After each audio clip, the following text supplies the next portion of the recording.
নমস্কার, দেখছেন কলকাতা টিভি। আপনাদের সঙ্গে আমি মধুবন্তী। শুরু করছি সংবাদ সারাদিন। চোখ রাখবো বিস্তারিত খবরে।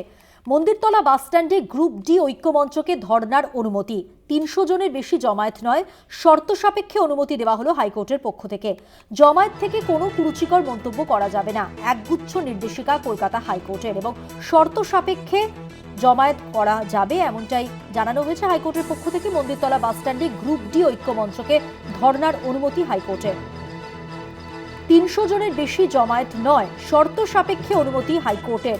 জমায়েত থেকে কোনো রকম কুরুচিকর মন্তব্য করা যাবে না, একগুচ্ছ এরকমই নির্দেশিকা কলকাতা হাইকোর্টের, এবং তারপরই অনুমতি মেলে ঐক্যমঞ্চে।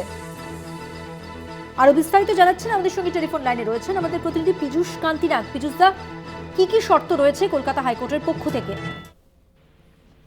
দেখো, গ্রুপ ডি ঐক্যমঞ্চের পক্ষ থেকে নবান্নের সামনে ধর্নার যে অনুমতি চাওয়া হয়েছিল, সেই অনুমতি দিল কলকাতা হাইকোর্টের বিচারপতি তীর্থঙ্কর ঘোষ। বিচারপতি জানিয়ে দিলেন যে নবান্নর সামনে নয়, নবান্নর সংলগ্ন এলাকা মন্দিরতলা বাস স্ট্যান্ডে তারা ধর্না করতে পারবে।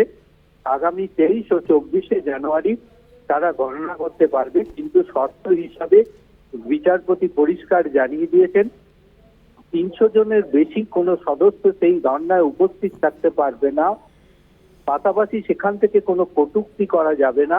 আইন শৃঙ্খলা পরিস্থিতি কোনো রকম ভাবে যাতে ভঙ্গ না হয় সেদিকে লক্ষ্য রেখেই কিন্তু ধর্না কর্মসূচি পালন করতে হবে, এমনটাই নির্দেশ কলকাতা হাইকোর্টের বিচারপতি তীর্থঙ্কর ঘোষের। ধন্যবাদ। কথা বললাম প্রতিনিধি পীযূষ কান্তি নাগের সঙ্গে।